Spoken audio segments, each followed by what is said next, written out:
Hello, grade 10. Welcome to a Thursday afternoon. We are almost at a Friday. How exciting. One day almost to the weekend. I hope you're having a good day so far. But if you haven't joined us before, welcome to Information Technology. So welcome to IT grade 10. I'm the presenter, I'm Amy Null. And at the moment, we're busy talking about some theory work. Okay, so what did we cover yesterday? So yesterday we looked at the motherboard and the components that make up the motherboard. And then we looked at the different types of outputs and input devices. And I said to you that I would touch on ports today. So I'm just going to go over a few basic ideas of the motherboard again. And then I want to talk about ports. And then I promised you that I wouldn't do a full week of theory, but I would do some recapping. So what recaps are we going to do today? Well, today I want to go through trace tables and I want to see how much time we have left and maybe we do our input-output model, okay? And let's check how this works then. So I know I gave you homework, okay? And I am going to go through the homework, but what I thought I would do first is go through the ports, okay? Just in case there was some of our homework that included ports so that we can cover our bases if you want to change some of those. I also want to spend some time chatting about the homework and we can do it as a fun interactive activity. Cool. So just to recap on the motherboard, we spoke about a few things. I spoke about the fact that it has some processing components, okay? And that's your GPU and your CPU. And we spoke about the fact that your GPU is in charge of displaying the images. It's in charge of writing the instructions to display those images. And the CPU is in charge of writing the other instructions. It's in charge of selecting what pieces of information goes where. It tells the software what to do sometimes. It's the host for some of our operating systems. We also found out, okay, that this CPU, our central processing unit, has other units inside of it. So we spoke about our control unit and we spoke about the ALU, and we learned that the ALU is in charge of your arithmetic components, okay? So that are just the components that calculate the different calculations throughout the computer. We then looked at RAM and our slots for RAM, okay? And we looked at the fact that there was a difference between memory and storage. We also then spoke about the fact that every motherboard has different slots, and we spoke about the fact that all of these components are built together based on different things. And what were those things going to be? Well, we said that it had to be in modular design, okay? And it means that they're just built up of a variety of different parts. Awesome. Cool. So now today, I just want to touch on ports. So these are some of the ports that we find on our motherboards, and they're quite important. So the three that we're going to look at now, and there are two on the next slide, okay?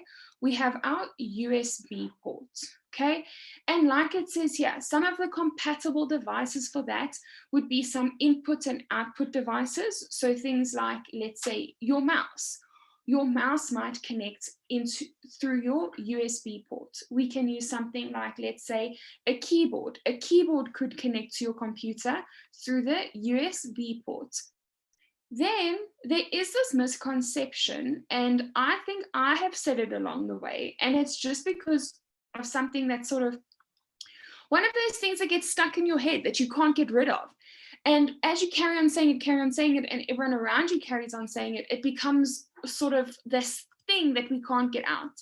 But something or a big misconception that we need to realize is that we often refer to flash disks, okay, as USBs. And the reason for that is because most flash disks or flash drives plug into our USB port. Okay, so we'll refer to the actual flash drive as a USB, when in actual fact, a flash drive is a type of storage device that we just connect to the computer through a USB port. Okay, it's not that we are wrong necessarily, it's just the misconception that we have sort of it's a habit that we have to refer to it as that. So that's just one thing that I do need to bring your attention to. And like it says here, the purpose of these ports is to transfer data and instructions to and from the computer. Awesome. We then get something called an HDMI port, okay? And this is for audio as well as picture. So if we connect to our HDMI port, we can see the picture as well as hear the sound. Then we get something called a 3.5 millimeter port, or what we would know for it also to be called is an AUX. Okay, and that is the same sort of port. So when I talk about the 3.5 millimeter port, I'm talking about that little AUX port that we use to connect, like it says here, the speakers, your earphones, your microphones. So when we talk about our 3.5 millimeter port, we're always talking about a port and that enables these devices to produce some sort of sound. Cool. So these are ports that we know about all the time. They're ports that we're familiar with. Cool. Then we get something called an Ethernet port. And an Ethernet port, or something called your network cable, okay? I just did what I shouldn't have done, and I have said another misconception. So essentially, we get this thing called an Ethernet port name, okay? Then we get something called a UTP cable. So this is an untwisted pair cable. And all of us, so like we made them as, well, like everyone has the habit of saying that a flash disk is a USB because of the port name. When we talk about a UTP cable, often we refer to this as an Ethernet cable or a network cable, when in actual fact, it's actually a UTP cable, but because of the port name that it plugs into, so we refer to it as that type of cable, which is not always necessarily the case, okay? But essentially, the purpose of this port is to allow the motherboard to connect to a wired network. And that's why we also call UTPs network cables, because of the purpose that that port and that cable together allows us to obtain. Cool. Then there's another port called a Thunderbolt. And unless you have a newer laptop, not many laptops nowadays have them, but it's to connect high-speed devices to the motherboard for data transfer to and from a device, okay? So for an example, nowadays, a lot of the time, but now I'm saying nowadays, I'm talking about very modern laptops and very modern projectors allow us to connect through a Thunderbolt. So essentially, if we think of our VGA cables and our HDMIs, a Thunderbolt port, okay, or Thunderbolt cable uses the same type of idea as our HDMI. So instead of presenting through to your data projector with an HDMI, nowadays we use something called a Thunderbolt, okay? And it's purely just because this cable that we plug into a Thunderbolt port is quite capable of projecting and producing high speeds of information, okay? It just helps for if you want to be presenting a video, for an example, there might not be a lag, or the picture might not be blurred, because the speed at which it's transferring that information or that data back and forth to the relevant devices is just higher than that of, let's say, a VGA, okay? I know for a fact that one of the first companies to make use of Thunderbolt cables within their laptops was Apple, and that's on a MacBook. So my MacBook is about 2015, and I have a Thunderbolt port on my Mac. Okay, so I know Mac was one of the first to start implementing this port name called Thunderbolt. But that's about it on ports grade 10. I hope that clarifies a few things, because there were maybe 1 or 2 questions in the homework based on this. So if there were any misconceptions, I hope they've been ironed out. But let's look at the answers for the homework that I gave you. Okay, so we looked at it. I asked you to look at number 3.4, and I asked us to look at number 1 to 7, if I stand corrected. Cool.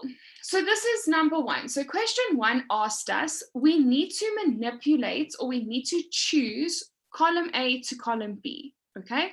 And if you've done your homework, this shouldn't be too tricky for us, okay? But let's go through this. So for those who have done the homework, okay, I don't know if you want me to go through some of the column options that we had. So let's just look at the first four. So for column B, these were some of the options that we had. So we had processing devices, cores, USB, RAM, CPU, motherboard, GPU, or HDMI. Cool. So for number one, it says here, we need to determine what term briefly describes this description based on the options that I've just listed.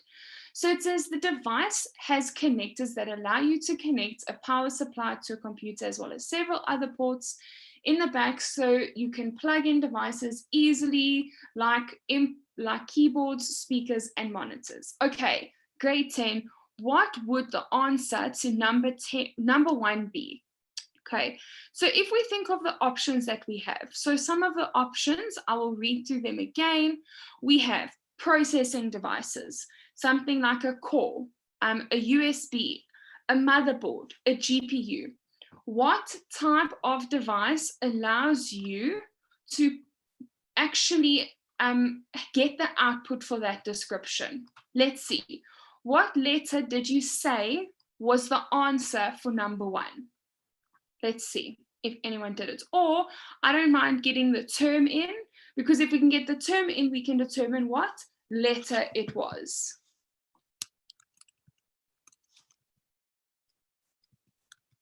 Anyone? Okay, I will send through some of the letter options that we have.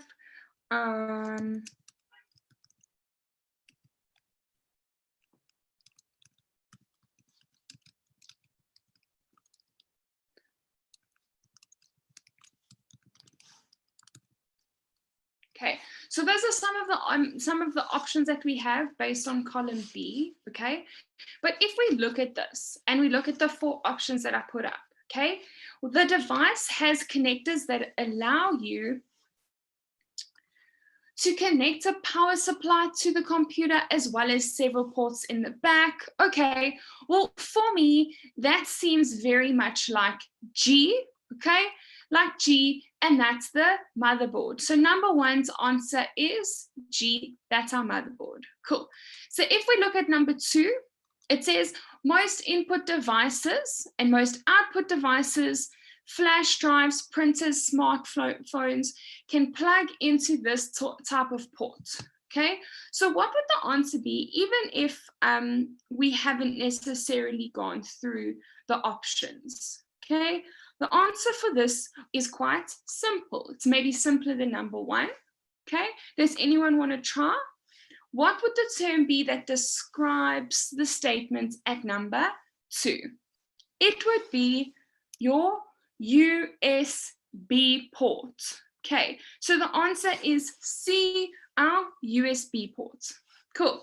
So number three said these devices are computer devices responsible for carrying out instructions and performing calculations.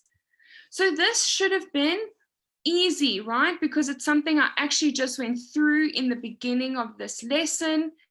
And we then know that this would be some sort of processing device, okay? We don't know which one just yet, so the answer would be A. It would be our processing devices. Cool.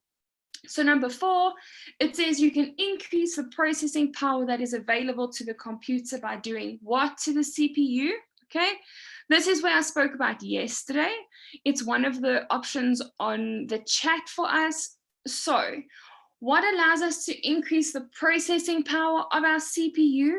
If we add multiple cores, okay, so the answer would be B. If we add multiple cores to our CPU, it will actually allow us to increase the processing power. Okay, so as you can see, those are the answers from 1 to 4. Motherboard, USB, processing devices, and core. Cool. Then let's look at these ones. So it says monitors, projectors, televisions, and speakers can plug into this type of port. Okay, so some of the options that we had, okay, some of additional options, we had something like our RAM, we had another option called HDMI, we had another option called just CPU without the control units. But essentially, there was one word I've already mentioned, and that was our HDMI, because we know that monitors, projectors, televisions, and speakers can definitely plug into an HDMI port. Cool. So for number 6, okay, they're basically asking, what are independent processing units that complete tasks on their own? Okay, what are independent processing units that complete tasks on their own? And that would be something like a CPU, okay? And they're independent. That's what made it very clear to me. So we know that the different processing units could be a CPU, a GPU, and that is why, based on the answers that we were given, or based on the options that we were given, we knew that the letter would be E because it would be a CPU. Cool. Then they say, what is volatile? Okay, meaning that all data is lost once the electricity is disconnected or the power is lost. So already I didn't have to give you, okay, I didn't have to give you any terms for that. You should have known that already. RAM is volatile. So that letter was D in the options from the homework, and the term is RAM. So RAM is volatile. So that means that when we lose power to our device, all the memory that was stored in the RAM is lost. Cool. And there we go. We have our HDMI, our CPU, and our RAM. Awesome. So let's look at the last two. So the last two here, it says there's something located in plug-in cards in the chipset, okay, on the motherboard or in the same chipset as the CPU.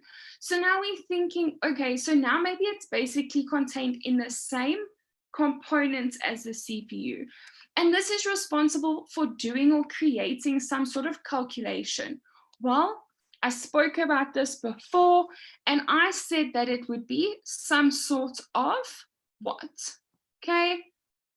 We need to display an image. We just need to make sure that we've actually decided, is it calculating a calculation, or is it calculating the idea of what image needs to be displayed? In this case, we needed to realize that it was an image. So the term we use here is our GPU, and that was option or letter number H.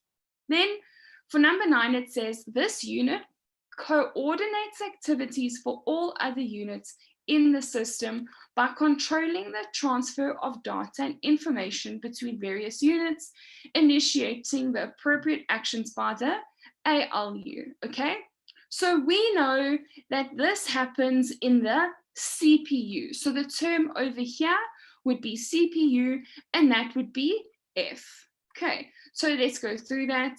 The GPU is located in plug-in cards, okay, and the GPU is responsible for creating and doing calculations to display the image on the screen, where the CPU is the unit that coordinates all the other units in the system.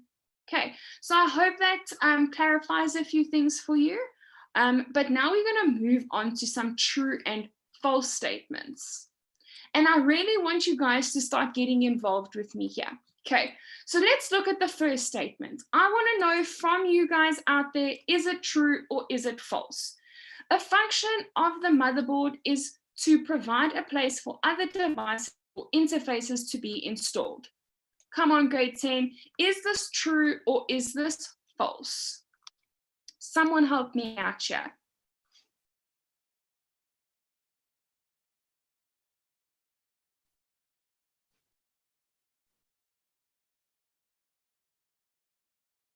You guys are so, it's true.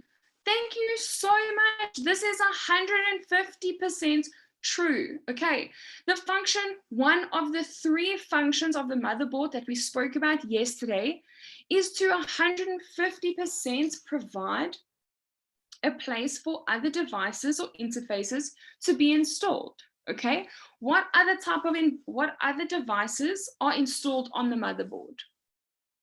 Let's say, for an example, a storage device could essentially be installed on the motherboard. Okay, then let's look at B. By adding multiple cores to a CPU, the processing power available to the computer can increase dramatically. Is this true or is this false? Okay, so we have two truths, let's go. Okay, by adding multiple cores to a CPU, the processing power available to the computer can increase dramatically. And this is true, grade 10. We've spoken about this. We even looked at it in the previous slide. Look at you go. Okay, then let's look at C. All arithmetic or logical operations are performed on the data that is available in the CPU and sent back to the main memory after processing is done. Is C true or is it false? Be careful with C. C is the tricky one. Is C true or is C false?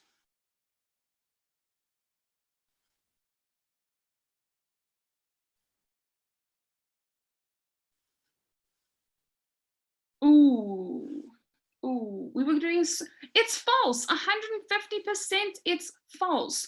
Why is it false? Okay, so the reason that this is false, grade 10, is the fact that the CPU does not perform the actual arithmetic and logical operations. The ALU, so the arithmetic logic unit within the CPU, performs those arithmetic logical operations. So we just have to be very careful. So C is 150% false. Okay, then D, let's go. RAM provides space for your computer to read and write data to be accessed by the CPU. Is this true or is this false? Come on, grade 10, don't let me down. It's true. 150%, this is true, okay? RAM is the memory that provides the space for your computer to read and write the data to be accessed by the CPU. Awesome, awesome stuff, grade 10. I'm loving the interaction. Let's keep it up. Okay, then the next thing that we had to do for homework is we had to go through whether this device was an input, processing, or output device. This is something that should come naturally to you now. Why? Because we went through so many of these yesterday and the day before, actually this whole week. Okay, so let's go through this. Is a mouse an input, processing, or output device? Grade 10, a mouse. It's an input. Look at you go. Okay, this is 150% an input device. We are interacting, okay? We are interacting with our screen and clicking on, let's say, our different applications by making use of a mouse. Amazing. Okay, then we talk about a GPU, and you better get this, grade 10, because I've literally said this about 100 times in this lesson. Is a GPU, okay, an input, processing, or output device? It's 150% a processing device, okay? And what else gave it away is the fact that it's called a graphical processing unit. The name even gave it away. Awesome, awesome, awesome, awesome. A monitor. Is a monitor, it's an output. 150% it's an output. It is displaying some sort of picture to me. Okay, I am not giving it information, it is giving me information. Okay, a touchpad. Is a touchpad an input? It's an input. This is amazing. Okay, this is an input. Why? Because it replaces in some cases the interaction that we have, let's say with a mouse. Let's say, for an example, on a laptop, we could use a touchpad as the replacement for a mouse. Cool. Then we go to speakers. Speakers, it's an output. Okay, you're beating me to this. No, but seriously, I'm so happy we're all on the same page. It's an output. But my next question is, we get different types of output now. Think about it. Okay, think about the senses that we have. Okay, we can see, we can smell, we can touch, we can hear. Okay, what type? It's audio. It is 150%. So when we talk about output devices, okay, and I will speak about this later on, but not this week, okay? When we talk about output devices, every output device has its own type of output data. Okay, so the data from the output data has some sort of type, and that type is based on the sensors that we use. Do I feel that output? Do I hear that output? Do I see? Okay, so if we had, like we said, the monitor was an output device, what type of output would a monitor have? It would have a visual output, because we can't hear the monitor. Like if I close my eyes, okay, you can't hear the monitor. You might be hearing your fan that is going through your laptop, but it's not the monitor making a noise. Okay, we visually see that output. For the speakers, okay, if I block my ears, okay, 150%. So I love that. So it says you can feel the sound if it's loud enough. So people that are deaf, okay, also have a feeling, okay, they have a touch sensation. So although it's audio and we hear, okay, it's always going to have an audio output. But we also need to remember that we reuse our senses in different ways. So let's say a deaf person, although we're feeling, okay, although we're feeling that music, let's say for an example, and they can hear and they can feel the vibrations, what's happening in their senses is they actually hearing that music through the touch. Okay, I hope that makes sense, and it's such an amazing concept. And when we go through these different types of output, we talk about different types of outputs, and I will talk about them later on. It's such an interesting concept, and it almost allows you to start thinking of your senses in such different ways. Okay, processing units. Our CPU, I'm not even going to go through this. It's in the name. It's a processing device. I bet you all typed it in while I was rambling, and then you all pushed enter. Okay, but I love that. It's a processing device. And a keyboard. What is a keyboard? Look at you. You all typed input in and was waiting for me to ask so you could push enter. Okay, you are on the ball, grade 10. I'm so proud of you. Okay, this is amazing. Then I said to you that we were going to look at some other questions, and questions that you could possibly be asked in a test scenario. Okay, so it might not be asked in the way we've looked at before, but this is a more test-based question.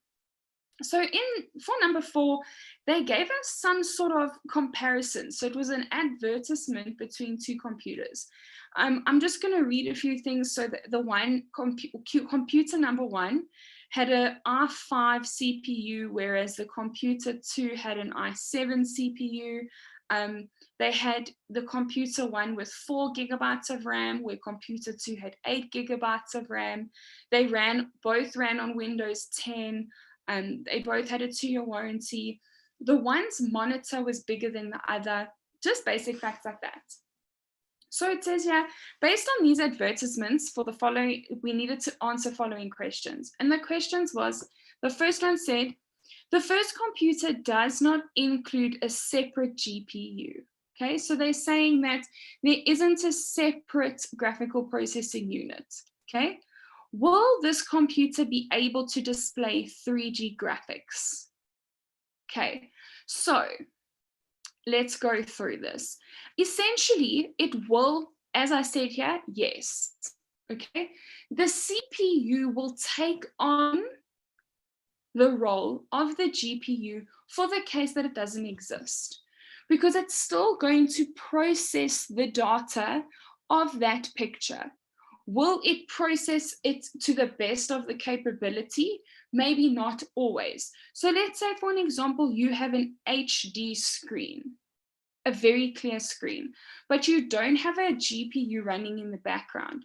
That monitor may not always run at its full potential, but it will still have some sort of image. Okay, so these are just the types of questions you could get in a test. Then for B, it said, what is the function of Intel Core i7 CPU in the second computer? Okay, so we know that the Intel is one of the biggest manufacturers for CPU components. Okay, so even without them having to say what is the function of the CPU, we should have known, okay, Intel Core i7, this is our central processing unit. And what is the function of our CPU? Well, it's to process all the information in and out, or all the data coming in and out. Okay, cool. Then the last question said C. The second computer has more RAM than the first one. Okay, so the first one only had 4 versus the second one, which had 8 gigabytes. How do you think this will benefit the second computer? Okay, so let's run through some logic here. Okay, so obviously, as you can see, the answer's in front of you, and it says it will have more working memory and will be able to process data quicker. Okay, so let's think of a book.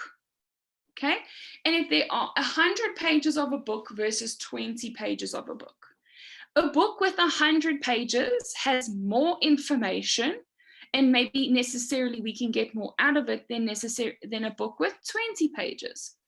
But now, I mean, it obviously depends on the information that the book has. I'm not talking about that, but I'm just talking about the fact that because there's more memory and there's more space, okay, for that information to be stored, it allows that working memory to process quicker.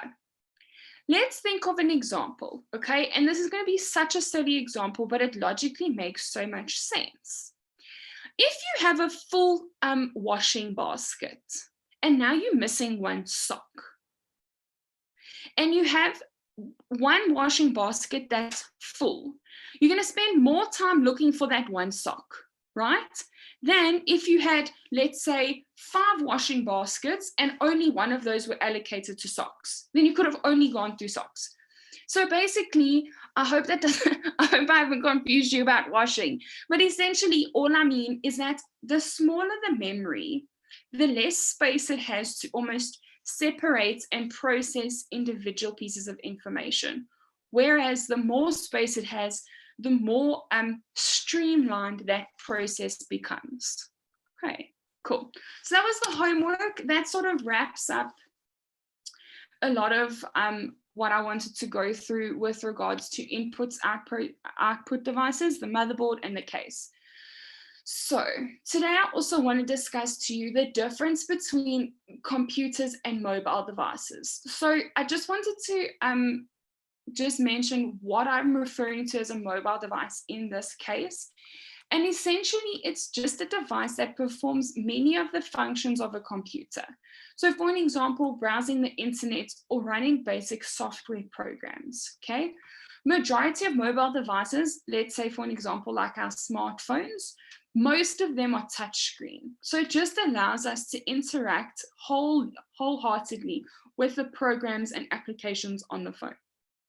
Awesome. So what I wanted to do is, you'll see how I've separated it here, okay? This is in comparison to our input devices. And basically I've said, well, if it was a desktop and if it was a smartphone, what would it do? Or how would it differ? Okay, so let's look at our input devices in terms of a keyboard. So if you think of typing on a full screen, a full-size keyboard versus, let's say, a touchscreen keyboard. I don't know about you, but I think it's a lot easier to type on my PC, let's say, for an example, an essay, versus trying to type an essay on my cell phone, because the keyboard is smaller. So some fun facts: a full-sized keyboard is approximately, when we talk about typing records, we talk about processing, having, see, at least someone agrees with me. Thank you. Thank you. Okay. So when we talk about world record typing, and when it comes to how many words per minute we can type, okay, the world record for typing on a full-sized keyboard is 216 words per minute. Madness, madness, madness. There is quite a fun site that you can test this on, and if you practice all the time, if you just go into Google and type in practice typing, there are so many sites that will do this. Quick fingers, 100%. So I think I've gotten to maybe like 140. And then it was because I had practiced with the kids in my class.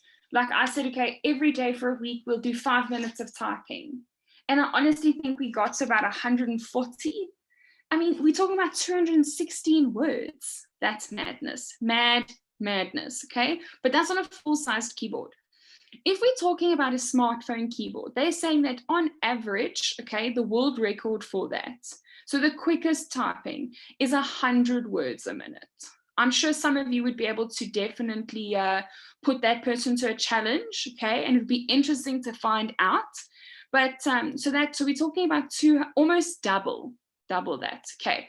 Then if we're talking about a mouse, so computers allow for more accurate inputs.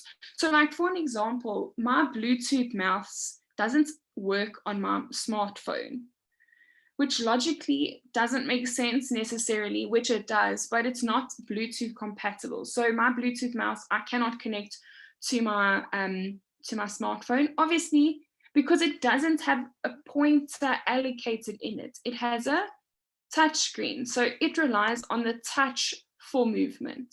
Okay, there are some tablets that are mouse sensitive, so you can connect a Bluetooth mouse to your tablet. Okay, but just know we can use a stylus with a touchscreen instead of the mouse, just to improve that accuracy of the input. Then if we look at cameras, okay, most modern smartphones have higher quality cameras, okay? So this makes video calling easier, it makes taking photos easier. But in saying that, a lot of laptops, depending on the brand, also have just as good cameras built in versus the lower cameras on a smartphone. Okay. Then if we look at microphones, okay, since microphones are needed to make calls, all smartphones come with microphones built in. Believe it or not all laptops all come with microphones. So 150% it may have a small built-in microphone for audio, but for a professional use microphone, you might, like it says here, have to buy an additional one, okay? And then if we look at biometric devices, we spoke about what that was. We spoke about iris recognition, fingerprints, facial recognition, and this is high-end smartphones are released with retina scanners, face identification, fingerprint readers, and lots of computers allow this as additional add-ons, so you can go to the shop and buy it. But I know that Dell is one of the biometric 150%. So this is what I was just about to say. So a Dell, so not Adele the singer, but a Dell, like a Dell type laptop, the brand Dell. Sorry. A lot of their newer, more expensive computers have fingerprint scanners built in. Okay, so let's think of an example. I wish I had put a picture up, but you actually can walk into Dion Wired.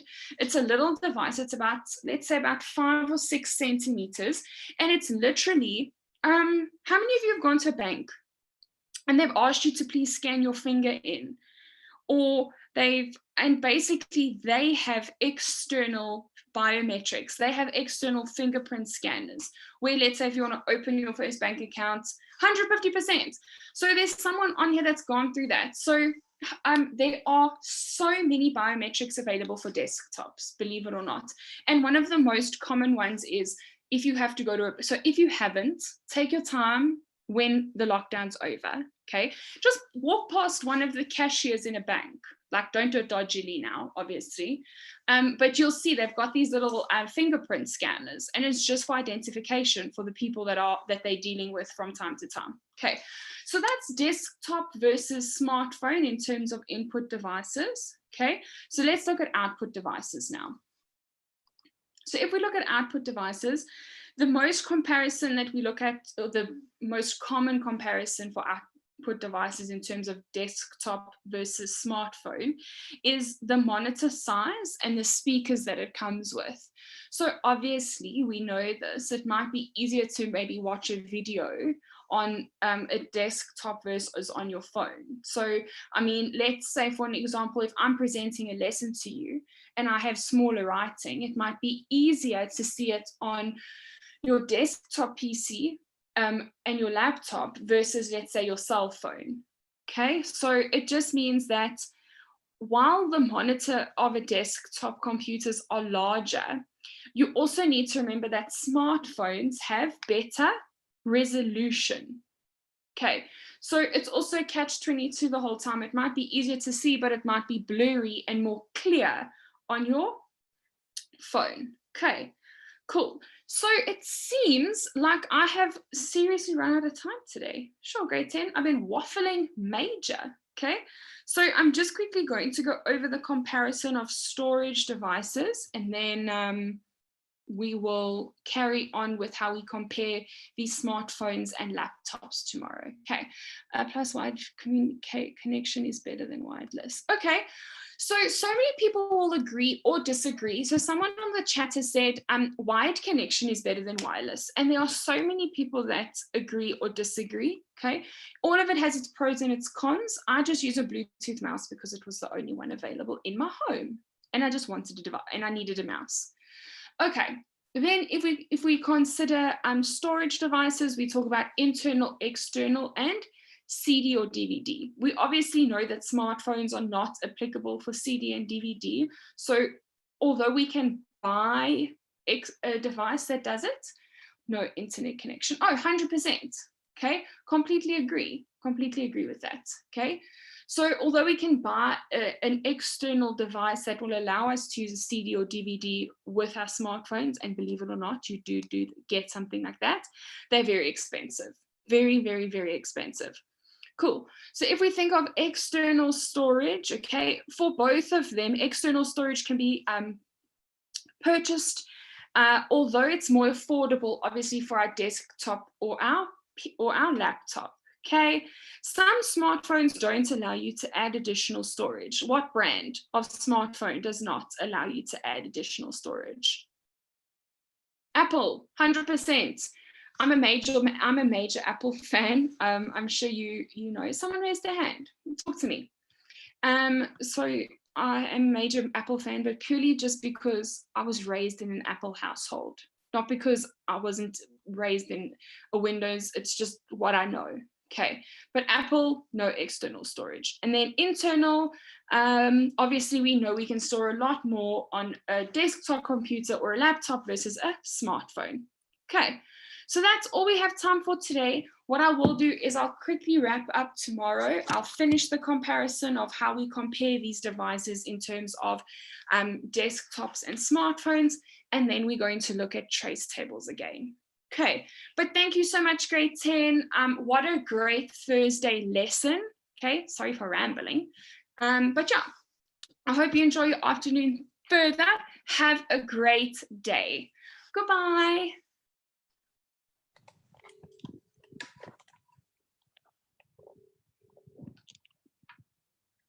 Bye. Thank you very much, teacher. Class well presented, and we will see you tomorrow.